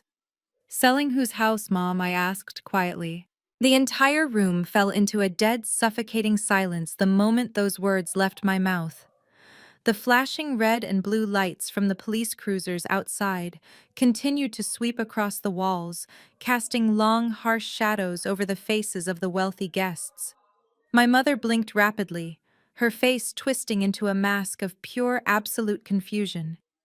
She stared at me as if I had just started speaking an entirely different language. She dropped her hands from her chest and took a step toward the stage, her silk gown rustling loudly in the quiet room. She asked me what on earth I was talking about. She puffed out her chest, attempting to summon the last remaining shreds of her elite matriarch persona. She loudly declared to the crowd that this was her house and her historic family estate. She insisted that the family lawyer had read Grandpa's last will and testament just 2 days after the funeral, and that the deed to the Baldwin Hills mansion was explicitly left to her as his sole surviving daughter. She practically screamed that she had the official legal paperwork sitting in her home office desk to prove it, and that I was completely out of my mind. I stepped down from the small wooden stage, my low heels clicking softly against the marble floor. I kept my eyes locked entirely on her, watching the desperate panic bubbling just beneath her arrogant surface. I told her that the family lawyer read a standard boilerplate will that Grandpa Elias had drafted over 15 years ago. I explained to her that a last will and testament can only legally distribute the assets that a deceased person actually possesses at the exact time of their death. I told her that she needed to pay very close attention to the timeline of Grandpa's financial decisions because her entire reality was about to shatter. I walked slowly past the crowd of shocked investors and local politicians. The guests parted for me like the Red Sea, completely captivated by the absolute public dismantling of my mother's fake empire. Dr. Terry and Mr. Rollins watched me with wide eyes, realizing that the family they had trusted with their life savings was nothing but a hollow shell. I walked directly toward the grand marble fireplace at the far end of the massive living room. Hanging directly above the mantel was a huge custom oil portrait of Grandpa Elias. He was painted, wearing his simple gray work suit, his rough, calloused hands resting on a wooden cane, and his dark eyes looking sharp and uncompromising. It was the only piece of true authenticity in this entire mansion, filled with flashy imported garbage and fake designer luxury. Vivian followed me across the room, her expensive dress dragging awkwardly across the Persian rugs. She demanded to know what I was doing near his portrait. She yelled at me to step away from the fireplace, telling me I had already ruined her farewell party and humiliated the family name enough for one night. She told me to leave her house immediately before she called the federal agents back inside to arrest me for trespassing. I completely ignored her desperate screaming. I reached up and grabbed the heavy ornate gold frame of the oil painting. I pulled hard on the left side of the heavy wood. The entire massive portrait swung forward smoothly on a set of deeply concealed industrial hinges. A loud collective gasp echoed through the crowded living room. Hidden perfectly behind the painting set, completely flush into the solid stone of the chimney, was a sleek matte black biometric wall safe. My mother stopped dead in her tracks, her mouth hanging wide open in utter disbelief. She had lived in this Baldwin Hills mansion for over 2 decades. She had hosted hundreds of elite high society dinner parties standing right in front of this very fireplace, drinking imported champagne and bragging to her friends. She had absolutely no idea this hidden vault even existed in her own home. She stared at the glowing blue biometric scanner on the front of the heavy steel door, looking completely betrayed by the very walls around her. Sydney, who was still kneeling on the floor crying over Connor's arrest, stopped sobbing and stared at the hidden safe with wide, terrified eyes. I placed my thumb against the cool glass of the biometric scanner. The machine beeped softly, confirming my identity. Then a small digital keypad illuminated in the dark recess of the stone wall. I slowly typed in a 6-digit PIN code. It was the exact date of the day Grandpa Elias first taught me how to read a corporate financial ledger when I was just a young girl. The heavy steel bolts inside the door retracted with a loud, heavy mechanical clank that echoed perfectly in the silent room. I pulled the thick steel door open. Sitting alone on the dark metal shelf inside the vault was a thick, aged manila envelope. It was sealed with dark red wax and stamped with official county markers.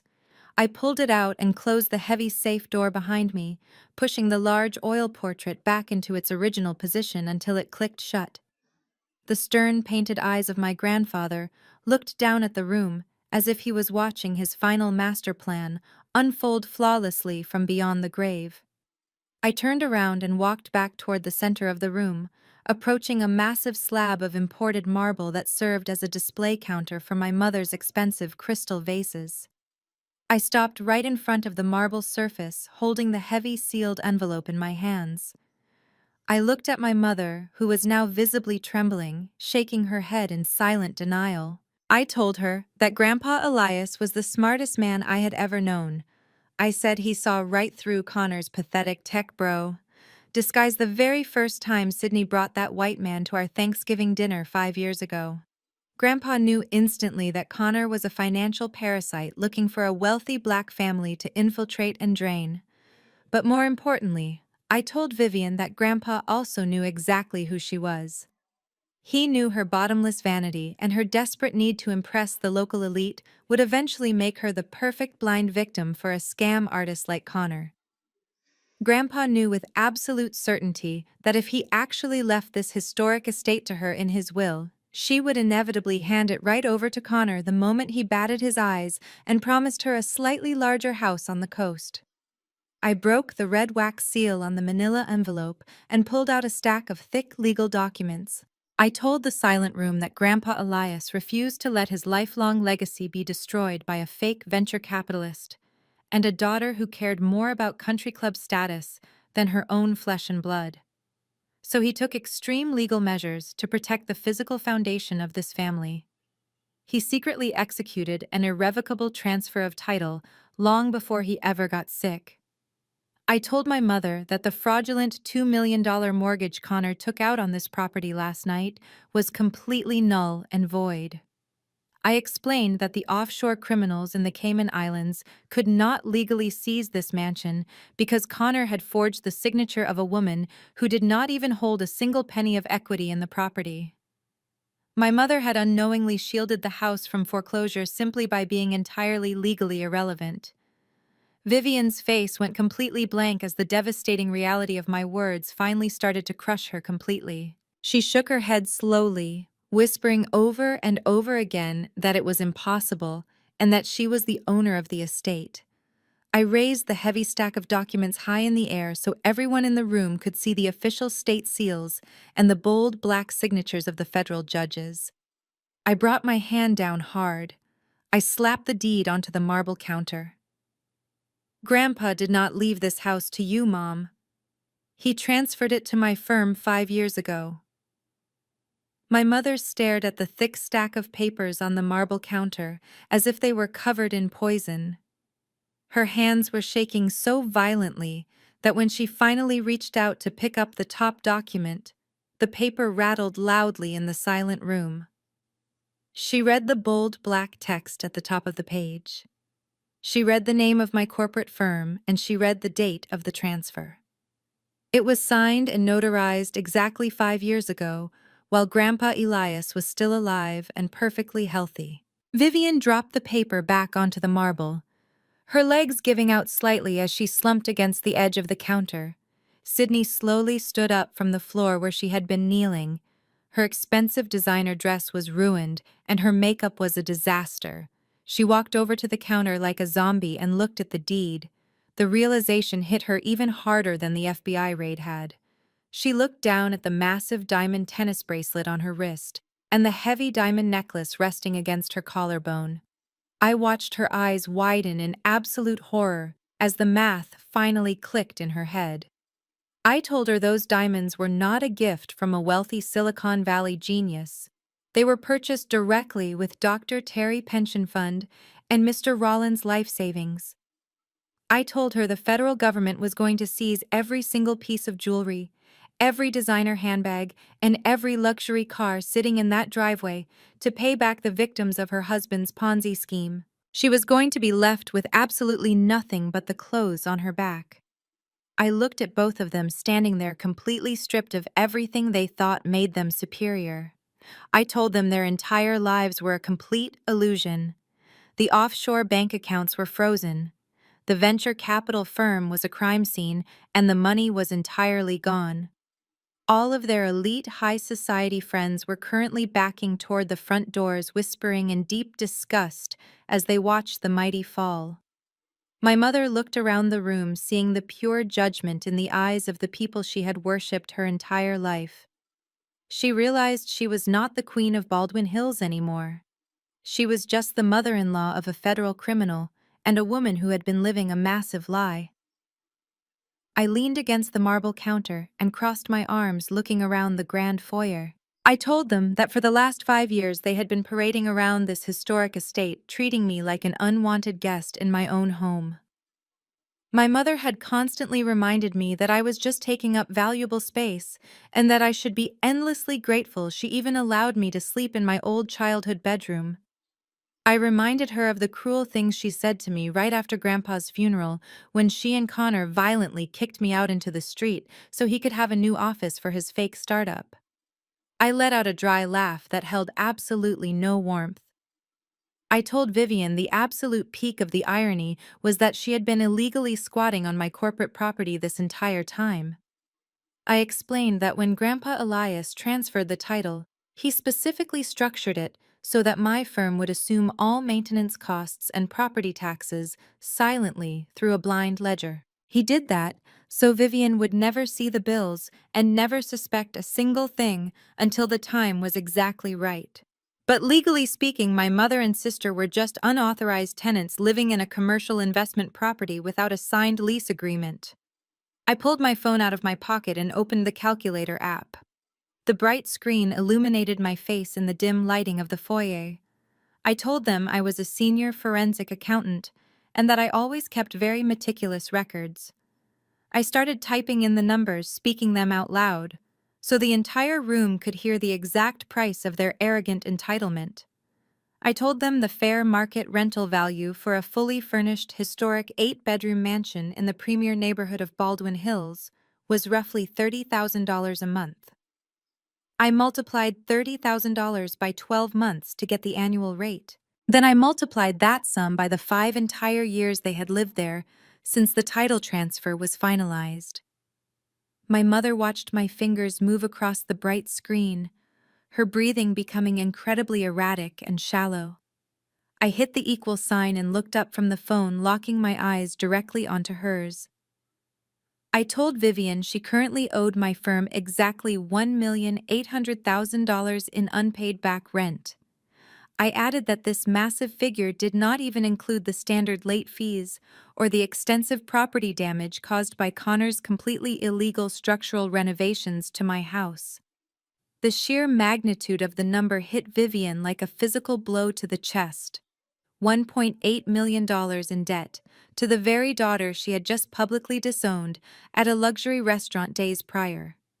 She literally gasped for air, grabbing the edge of the marble counter to keep herself from completely collapsing onto the hard floor. All of the vicious pride, the nasty superiority, and the elite condescension she had worn like armor her entire life completely vanished.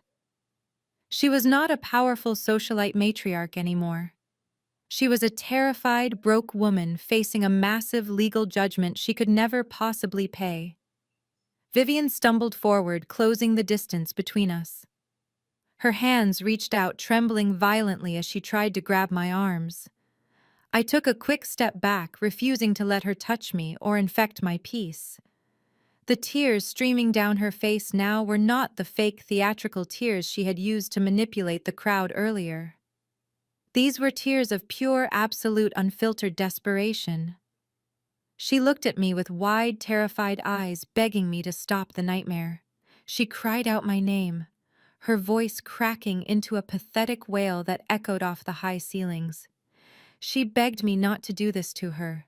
She said she was a foolish old woman who had been completely brainwashed by Connor and his charming lies. She sobbed that she did not know what she was doing and that she never meant to hurt me or push me away. She fell hard to her knees right in front of me, the expensive silk of her custom gown pooling around her on the cold marble floor. She looked up at me, her face completely wrecked with fear, and begged for mercy. "Please, Morgan," she cried, her voice breaking into a desperate sob. "Please do not throw us out into the street. You cannot do this to me. I am your mother. Please forgive me. But we are family." I looked down at the woman kneeling on the marble floor, holding the crumpled silk of her designer gown. The word family hung in the heavy air between us, sounding entirely hollow and completely offensive. She was weaponizing the very concept she had spent my entire life destroying. I did not reach out to help her up. I did not offer her a tissue to dry her desperate tears. I just stood there looking at her with a calm, steady clarity that I had never felt before in my entire life. I told her not to dare use that word with me. My voice was quiet, but it carried through the grand foyer, cutting through the wailing sirens outside. I asked her what she actually thought family meant. I told her family does not kick their own daughter out of her childhood home just because a lying tech bro wants a new office for a fake startup. Family does not sit at a luxury restaurant watching a man threaten to call the police on me and then stand up to publicly disown me just to protect their fragile social status. I pointed at Sydney, who was still sitting on the floor, shivering in her stolen diamonds. I said family does not laugh when their sister is treated like a piece of garbage. Vivian let out a choked sob, pressing her hands against her face. She tried to formulate an excuse, but I did not let her speak. I told her she did not know the first thing about family. She only knew about aesthetics and optics. She only cared about how things looked to the wealthy politicians and doctors standing in this room. I told her that Grandpa Elias was the only person in this house who actually understood what family meant. He knew that true family protects each other from predators. He spent 10 years secretly building that beautiful glass house in Malibu to give me a safe haven because he knew the day would come when my own mother would throw me to the wolves just to keep her country club membership. My mother reached out again, her manicured fingers brushing the hem of my white trousers. She begged me to give her another chance. She said she would change and that we could go back to the way things were. She promised she would cut ties with Connor and that we could run this estate together, just the three of us. I took a slow, deliberate step backward, breaking the physical contact completely. I told her there was absolutely no going back because the illusion was entirely dead. I told her I did not want her apologies, and I absolutely refused to forgive her. Forgiveness is a gift you give to people who actually show genuine remorse, not to people who are only crying because they finally got caught. I told her she was not sorry for how she treated me. She was only sorry that she did not own the $8 million mansion she had been bragging about all week. I reached into my heavy leather tote bag one last time. I pulled out a crisp white legal envelope that I had prepared alongside the forensic files. I dropped it onto the marble counter right next to the massive stack of title transfer documents. The paper landed with a soft thud. Vivian stared at it, her eyes wide with fresh terror. She asked me what it was, her voice barely a whisper. I told her it was a formal, legally binding eviction notice, drafted and signed by the corporate attorneys representing my firm. I told her she and Sydney had exactly 48 hours to pack their personal belongings and vacate the premises completely. I clarified that personal belongings did not include the expensive artwork, the custom furniture, or the imported chandeliers, because Grandpa Elias had purchased all of those assets and transferred them to the trust as well. They could only take their clothes, their shoes, and whatever fake pride they had left. Sydney finally found her voice screaming from the floor that I could not do this to them and that they had nowhere to go. She cried that Connor's bank accounts were frozen and they did not have a single dollar to rent an apartment. I looked at my older sister and felt absolutely no pity. I told her that was a problem she should have considered before she let her husband steal the life savings of elderly black folks to buy her tennis bracelets. I told them that when the 48 hours expired, the locks would be electronically changed and any property left inside would be liquidated to help pay off the $1.8 million debt they still owed my company. The sheer brutality of the boundary I had just drawn left them entirely speechless. Vivian slumped forward, resting her forehead against the cold marble floor, completely broken. There was no more fighting left in her. The facade was entirely gone, and the reality of her new impoverished life had finally crushed her. I looked up from my broken family and turned my attention back to the wealthy guests who were still standing near the edges of the room. Dr. Terry and Mr. Rollins were looking at Vivian with pure, unadulterated disgust. They had just watched this woman try to bribe her way out of trouble and then beg for mercy using the same family card she had completely disregarded when it suited her. They realized that Vivian would have gladly let them lose their entire retirement funds if it meant she got to keep her big house and her wealthy status. Dr. Terry shook his head, his face set in a hard grimace. He turned his back on my mother and walked silently toward the front doors. Mr. Rollins followed him. One by one, the local politicians, the socialites, and the wealthy real estate developers turned their backs on Vivian and Sydney. They walked out of the mansion in absolute silence, leaving their half-empty champagne glasses on the silver trays. The grand farewell party was officially over. My mother had wanted to host the social event of the season, and she certainly had. No one in Los Angeles would ever forget the night Vivian's fake empire burned to the ground. I picked up my leather tote bag and secured it over my shoulder. I did not say goodbye. I did not look back at the two women sobbing on the floor of the grand foyer. I simply turned around and walked toward the heavy wooden double doors. My low heels clicked rhythmically against the marble, echoing loudly through the massive spaces of the empty house. The air felt incredibly light as I stepped over the threshold and walked out into the cool night air. The federal agents were still outside processing Connor's arrest near the police cruisers, but I walked right past them.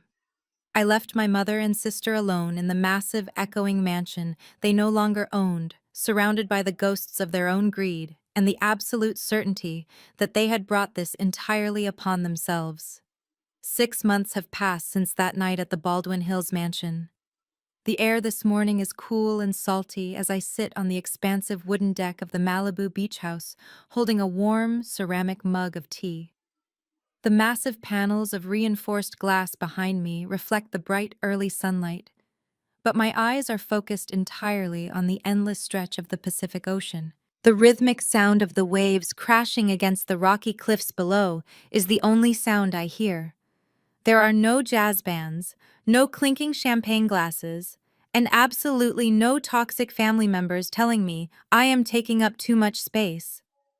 For the first time in my 29 years of life, the space I occupy is entirely my own. The fallout from the farewell party was incredibly swift and absolutely devastating for the people who thought they could build an empire on lies. Special Agent Marcus Wright did not waste any time building his case against Connor. The digital dossier I provided was so airtight that Connor's expensive defense attorneys advised him not to even attempt taking it to trial. A federal judge sentenced him to 15 years in a high-security federal penitentiary for wire fraud, title fraud, and running a multi-million-dollar Ponzi scheme.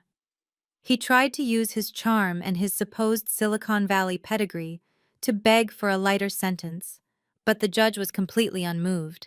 All of his offshore accounts were seized and frozen. The Cayman Islands holdings were repatriated, and the funds were systematically distributed back to Dr. Terry, Mr. Rollins, and the rest of the elderly investors he had targeted. The white savior of our family is now wearing a standard-issue orange jumpsuit, mopping cafeteria floors for 40 cents an hour. My sister Sydney learned a very harsh lesson about what happens when your entire identity is tied to the wealth of a fraudulent man. When the federal authorities seized Connor's assets, they took absolutely everything she claimed to own.